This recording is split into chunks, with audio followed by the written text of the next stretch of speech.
Welcome to Slaughterhouse Stories. I hope you enjoy the stories I have for you tonight.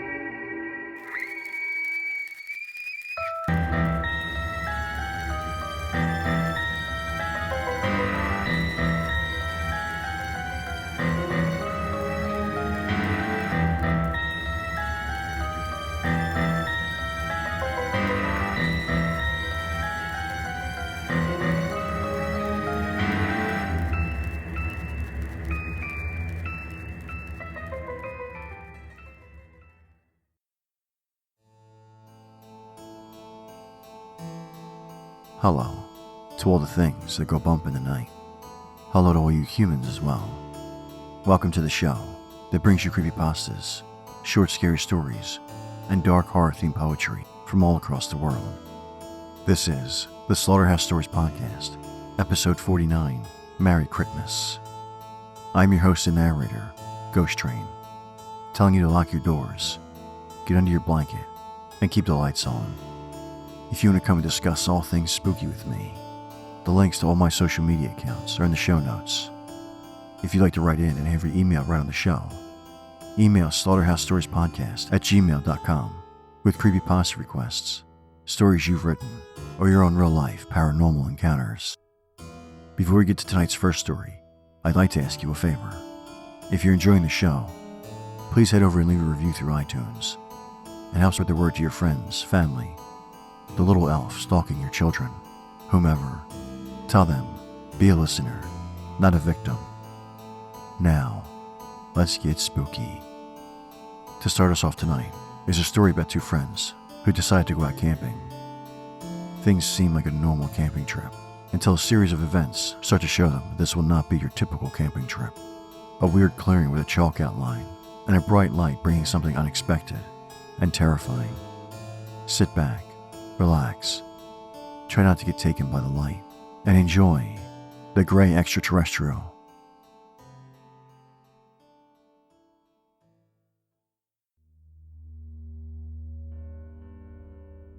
You've probably heard of gray extraterrestrials, the ones with big heads, black eyes, small bodies, slender limbs, etc. I have heard numerous accounts of alleged extraterrestrial encounters over the internet. Of course, I never actually believed any of these stories myself. I found the concept of gray aliens very interesting and slowly began to have some belief in the subject. Actually, I more or less pretend to believe, and it was fun to believe. Deep within me, though, I never truly believed in the existence of gray aliens or any kind of extraterrestrial life in our solar system. That was until a disturbing event took place in my life, an event that I cannot forget. I am sure that if this were to have happened to you, you would feel the same way. Here's my story. 10:09 a.m., November 25th, 2012. A friend and I were on Thanksgiving vacation from our jobs, and we took a trip to the border of New Hampshire and Vermont. We decided to take a hike through a long trail that ran along a river after breakfast. We then decided to camp out on the trail for a night, despite the warning that you were not supposed to camp out on the trail after dark. We walked the trail for about 35 minutes or so, and decided to take a water break near a large rock. As we were securing our backpacks, I noticed a plane in the sky. The object was moving awfully fast, most likely a jet. There were many jets that flew in the area. My friend pointed out that there was no trail of smoke coming from behind the jet. I figured it was a military vehicle of some kind, and we simply continued our walk through the trail. We then walked the trail for about another 45 minutes or so, and found the perfect clearing to set up our small tent. We were now about a half mile off the trail. My friend and I set up our tent and gathered large chunks of wood for our fire to roast marshmallows. As my friend was gathering wood, he pointed out a strange clearing in the woods, larger than the clearing where we had set up the tent, and deeper in the woods. There seemed to be a white, chalk-like substance on the ground, in the shape of a near-perfect circle. Some of the grass around the circle was brown and dead. This spooked us for a few minutes, but we were not about to let a weird circle in the woods scare us away from our vacation. We gathered our wood and lit our fire. We wanted to be sure that we got inside the tent and in our sleeping bags before dark at around 5 p.m. to make sure that no one would see us if they came looking for us, such as the park rangers. We roasted our marshmallows and put out our fire at around 4:51 p.m. and got into our sleeping bags inside the tent a few minutes later. We quietly told each other scary stories, such as the legends of Bigfoot and other rumored creatures, said the Lark in the Vermont area. These stories I learned from the Vermont Monster Guide by Joseph A. Citro and illustrated by Stephen R. Bissett. The night was extremely quiet, just the way we wanted it. I fell asleep around 9 p.m. or so. All through the night, I thought I heard rustling in the woods. Eventually, I woke up around 12:26 a.m. My friend was sound asleep. I looked outside the tent and saw 2 or 3 deer run by about 17 feet or so away from the tent. I do not know what caused a deer to run so fast. They were obviously afraid of something, most likely a bear or some nocturnal predator. So I went back to sleep. 2:38 a.m., November 26th, 2012. My friend woke me up to tell me that he heard a loud screech that woke him from his sleep. I told him about the deer that I saw running a few hours ago, supposing that the screech could have been related to the frightened animals. I also remembered that some of my stories spooked him, so I figured that he could have just been messing with me. I did not hear the screech, so I took that as a possibility. We then noticed a light far off in the distance coming from the direction of the trail. Fearing that it could have been a park ranger, we hid in our tent and kept extremely quiet, but then I realized that the park rangers were not on duty this early in the morning. We were both afraid of what could have possibly been emitting the light. After a few minutes, we decided to go investigate the light. We saw the light move, as if it were a person carrying a flashlight. We then noticed that the light was red and extremely small. The light came closer and closer. We then decided to turn on our flashlight, and my friend yelled out, "Hello out there, are you lost?" I then remembered the strange clearing that we saw in the woods yesterday, and thought that maybe it had a connection with the object that we saw in the sky, the running deer, and now, this mysterious light. I also remembered the stories I heard about gray extraterrestrials and unidentified flying objects. There were also a few stories about aliens in the Vermont Monster Guide. I was still hesitant on believing that the mysterious phenomenon we were experiencing was created by extraterrestrials. The light came closer and closer until we could make out the shape of a humanoid figure walking towards us. We were both terrified at the moment and wanted to go back inside our tent, but we could not. We were both so terrified, yet fascinated by the figure. As the figure walked closer and closer, we noticed that it was about our height and only about half an inch or so shorter than myself. We could not see the overall shape of the figure, but it could see us. As the figure shined its light near our faces, we could see, out of the blinding red light, a face with large, soulless eyes, lacking any sign of an iris or pupil. Its eyes peered at us, and we ran inside our tent in horror. We hid inside our sleeping bags, covering our heads for hours, it would seem, hoping that the being would go away. I knew it was true. Gray extraterrestrials were real. The being stalking us was a slender gray alien, and the object that we saw in the sky was possibly a UFO or flying saucer. The clearing that we saw, possibly created by the spacecraft, and the running deer were afraid of the gray. After several hours, it would seem, my friend got out of his sleeping bag and opened the slightest opening in the tent zipper, ever so slowly. He was checking outside to see if the being with the red light was gone. I poked my head out from my sleeping bag in terror, and he turned around and said to me, "It's gone." Just then, an extremely bright white light shined behind him, coming from outside. I watched in terror as he was lifted into the air slowly by the light. He was then dropped to the ground outside in a flash and lifted back up straight into the air. I lost sight of him, and the light went out in a flash. Everything was as quiet as before, and I went back to sleep, crying in horror inside my sleeping bag, with the top of the bag rolled over my head so I could not see anything. 8:34 a.m., November 26th, 2012. I woke up the next morning trying to recall what happened last night. I remembered my friend was lifted by a bright light. There in his sleeping bag, I saw him sleeping soundly. I was afraid he was dead and woke him up. I asked him what had happened last night, but he did not recall anything that I told him. I did not bother to report the event to the rangers or anyone else on the trail. Ever since then, I have not had any encounters with anything extraterrestrial. My friend does not recall the events, and the clearing in the woods was gone.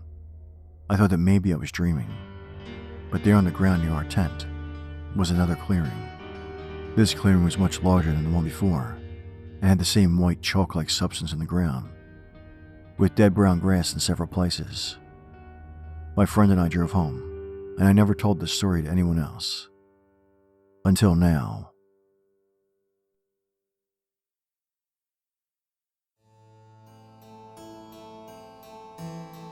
When will you humans learn to stay out of the woods? Monsters, demons, aliens, and who knows what else. Things like bears. And just because you want to sleep on the ground and roast marshmallows. Well, as long as you humans are going to keep going into the woods, hopefully they keep finding you and doing what they want with you. And now, while you book your next and maybe last camping trip, let me get us to the next story of the night. This one is about the end for you humans. That time that all your priests and preachers have warned you about for thousands of years. The time when your world comes to an end. Will the end come for you quickly? Will you be one of those who suffers? Let's find out as you begin to pray and listen to The Day God Returned.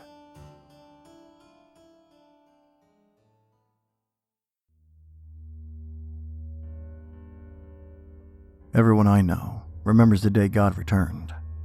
Some Christians told us that he would be returning as he was coming to forgive us for our sins, whilst the vast majority of other religions told us he was coming to punish us for ruining Earth and causing so many animals and insects to fade into extinction.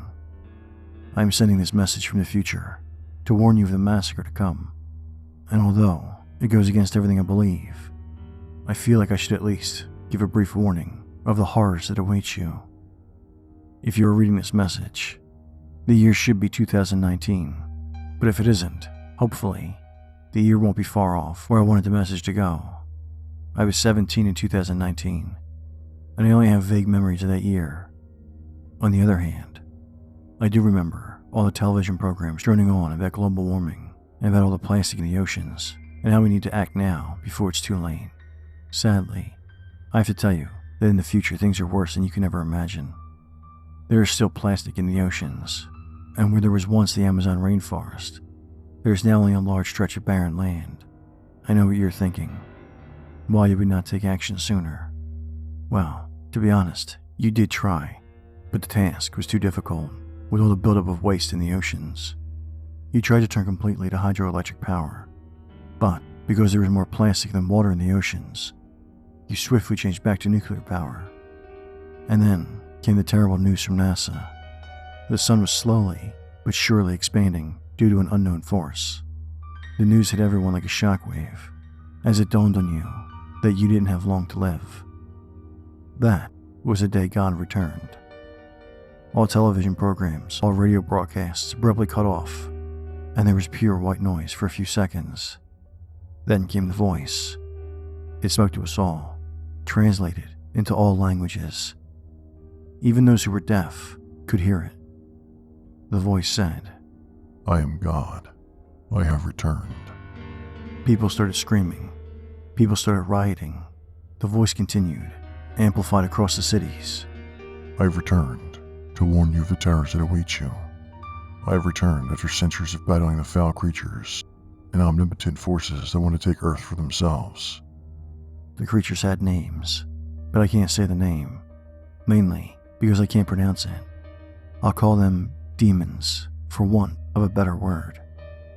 The voice returned and spoke to us many times after that, until it became a part of our daily lives.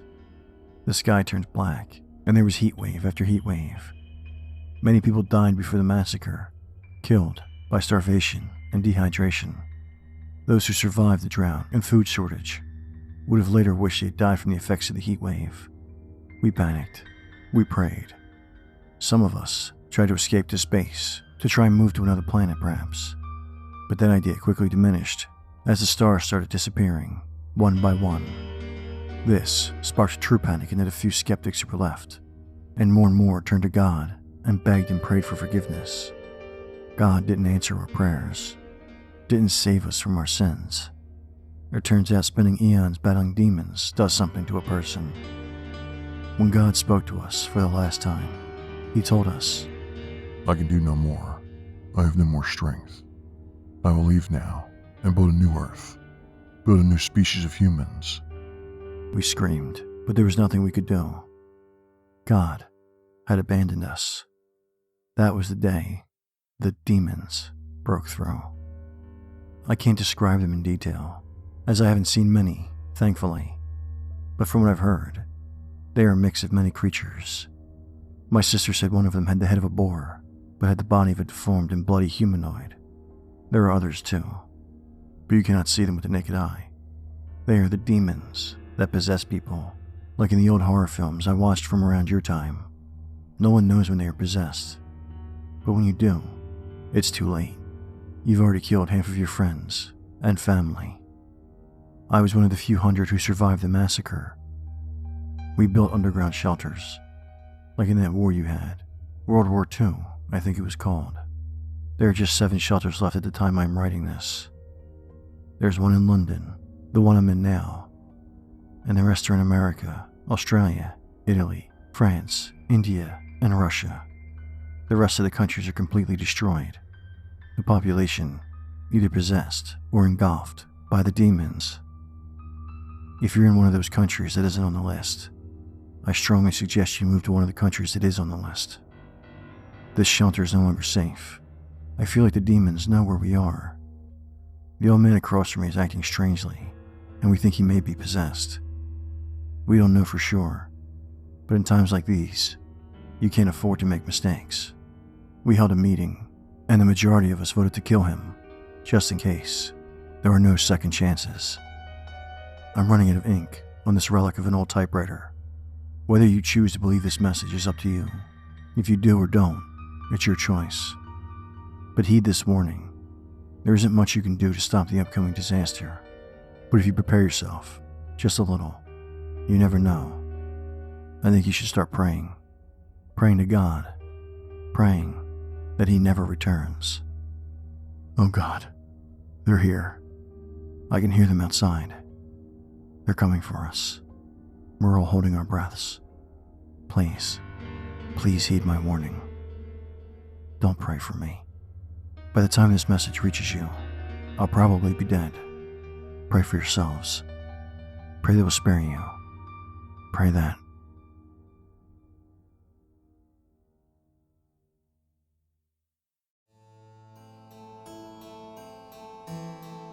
Your God could no longer hold back the demonic ones, the spooky motherfuckers, the monsters, and He left you, abandoned you to start all over again, leaving you all as nothing more than a broken ant farm.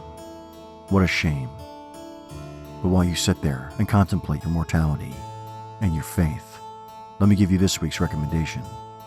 This week I want to recommend the happy and cheerful Christmas movie, Santa's Sleigh, starring Bill Goldberg. After losing a bet with an angel, Santa Claus is morphed into a deadly demon who I suppose is a well-behaved Santa Claus for 1,000 years.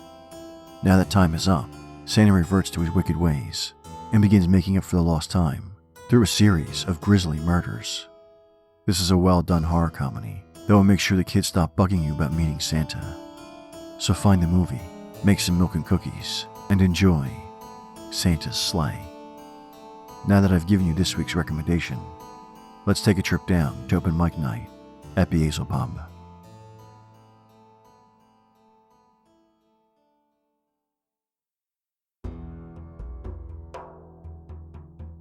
Welcome, fiends, to open mic night at Beelze Pub, where we invite you to sit right here and go into the more poetic side of fear. Poems of murder, creatures, and ghosts. All the things that scare you the most. To open things at the pub tonight is a poem by Fleggy Porcupine about the constant ringing sound being heard, and the last poem of the night, all about a little girl doing horrific things. Let the rhymes take you on a dangerous ride as you sit back, relax, and listen to Bells to the End and the ever so innocent crimes of Sally Doolittle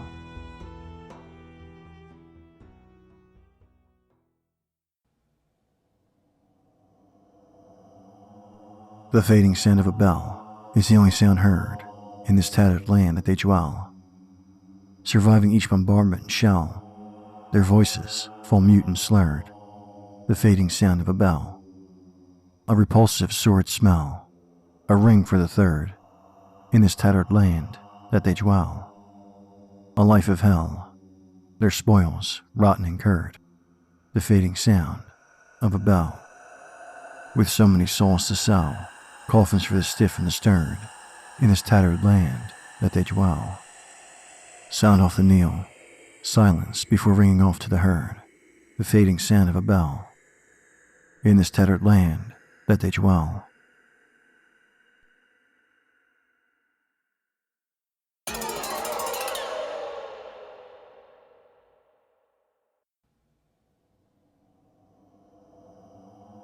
Come here, sit down, my dear old friend. Let me tell you a tale of how many did end. I say, calm down, my dear old friend. Let me warn you before you meet your end. There's a girl whose name will give your eye a twinkle. Her name is Sally, Sally Dewwinkle. She has long silky hair of crimson, like the blood of all her dead, and her eyes they sparkle, the same oh so deadly red. Calm down, my dear old friend. Don't squirm. My, if I didn't know any better, I'd think you were imitating a worm. Now where was I? Ah yes, I see. The subject of her crimes is where I should be. Many don't know how many she caught. I'd say perhaps around 100. Oh, but that's just a thought. Barely any have heard her name. But if they did, oh, they'd go insane. You might ask, What did she do? I'd rather just explain. I won't even give you a clue. One too many she did use for her own sick game. My, she went so fast. She never even knew their name. Abducted them in the midst of the night. Her silly little victims never again saw a sliver of light. Some she held underwater, watching them squirm and splash around. A sick grin appeared on her face as silence removed the sound. Some she locked away, no food or water. They wished they could be drowned, or maybe even slaughtered. Others she stood behind, one by one, snapping their necks. Snap, snap, snap, she'd say. Who's next? Never has she been caught, for she is much too sly. She blends into the crowd too perfectly. Authorities nary believe she'd hurt a fly. My, look at the time. I wish I could tell you more, but my other good friends are on the other side of the door. Ah, yes, I've one more thing to tell you before I have to go. That chair you're tied to, it has 5 minutes left to blow. I just love how you thought you would win at my game, but no, you failed, for Sally Dewwinkle is my name.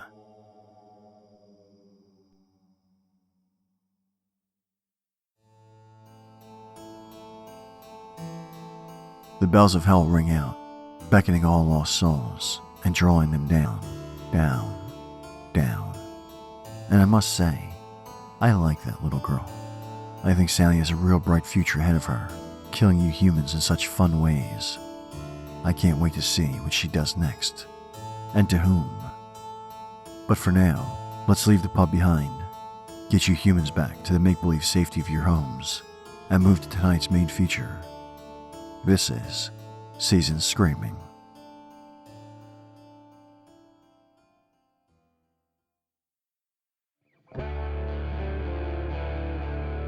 This week, for the holiday-themed tale of terror, is a story by Linguini about a woman who listens to her niece's complaints about a nightly visitor. Fearing her niece may be crazy, she tries her best to help. But is this just a Christmas story about a crazy little girl?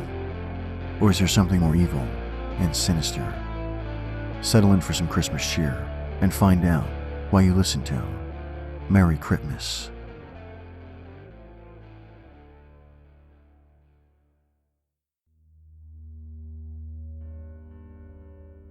Today is 2 days away from the anniversary of my niece's death. No one knows how she died, except her mother, who passed away recently, and me. I do not know who to tell, but I need to tell someone. no one would believe me anyway. They'd lock me up, like they locked up my sister. I wouldn't blame them. I hardly believe what happened to myself. Bethany was going to be 10 years old the day after Christmas, the year she died. She still believed in Santa. I thought she was too old for that shit, but her parents thought it was cute. They did everything they could to keep her from realizing it was just a lie. Bethany loved Christmas and Santa and elves and all that. She used to tell me about an elf that would hide in her house. I just thought her parents might have been hiding a toy elf or something, but I asked them about it, and they said they didn't have any elf dolls. I thought they were joking. Bethany's stories about the elf started getting stranger. She told me that one night, she woke up to the elf sitting on the dollhouse next to her bed, watching her with its empty glass eyes. After that night, she said the elf turned bad. She said it would move around her room, making strange noises at night. And she told me if she tried to get out of bed, the elf would run towards her and bite and claw her feet and ankles. The elf, she said, had too many teeth, which were long and thin but not pointed. She said its nails were long and sharp, like claws. Of course, I didn't believe her. But then she showed me the scars and new bite marks. The bite marks were normal human-sized, but very deep, and definitely with more teeth marks. That's when I started to worry. I didn't believe in the elf at that point. I thought maybe she was doing it to herself, and I thought she might have been seriously mentally ill. I wish I was right. I told my sister my concerns about her daughter. She was worried too, so she found a psychiatrist for her. I thought that would help Bethany, but as Christmas came nearer, she seemed to get worse. I was staying over at my sister's house for Christmas Eve, and Bethany asked me to sleep in her room to protect her from the elf. I said yes. I thought that maybe it was a good idea, so I could figure out what was going on with her. Maybe she was biting her own ankles in her sleep. That night, Bethany woke me up and asked if I would get her some water. She didn't want to get up because she was afraid the elf would attack her. I didn't want to leave the poor girl in there alone, so I told her she had to come with me. She didn't want to come, but I wouldn't let her stay. I should have listened. Oh God, maybe she would still be alive if I listened. It's my fault she's dead. When we got by the door, I saw it. The elf was tall, with strange teeth and blank white eyes. I thought I was imagining it, so I turned on the light. It didn't go away. I know I should have tried to leave, but instead, I tried to take a picture of it. As soon as I did, it started to run at us so fast I could barely see it. Everything happened so fast. Bethany, who had been standing so still, pushed me out of the room so hard that I fell to the floor. The door slammed shut.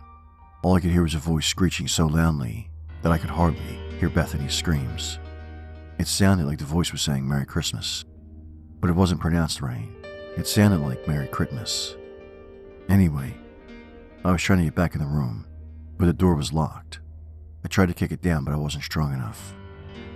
I ran to the kitchen to find something to break the door as I called the police. They thought it was a joke. I don't understand how they didn't hear the screaming. How did her parents not wake up?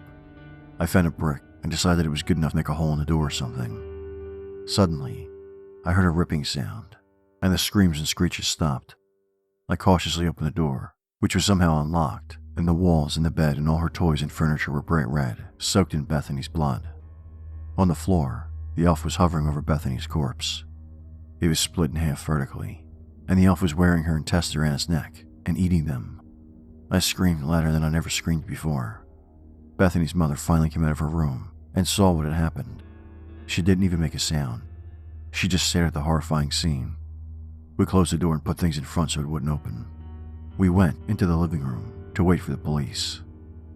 When the police finally arrived, they questioned us and her husband, who hadn't heard a thing. I couldn't say anything. It was like a dream, so unreal. I just sat there staring into space. The only one who told the police what happened was my sister.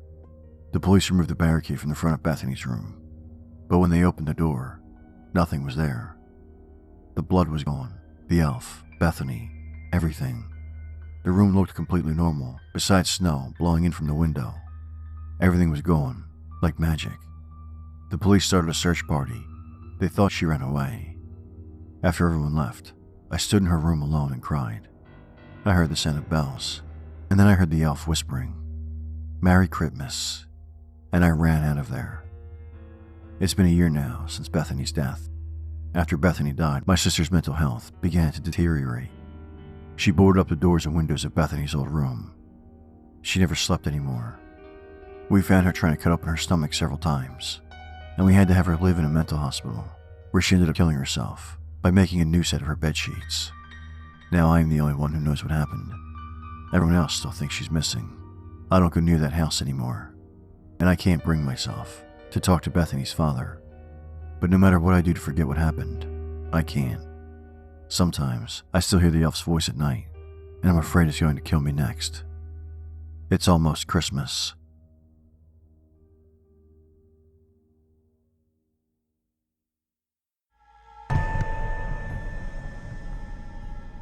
You all love those elves so much until they start eating you or your child.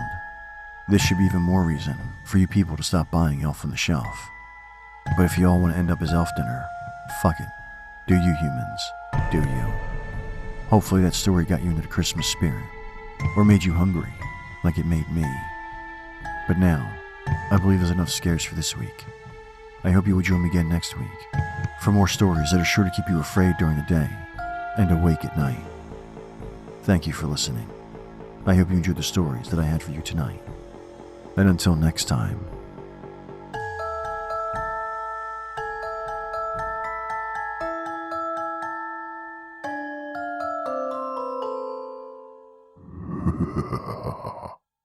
Stay spooky.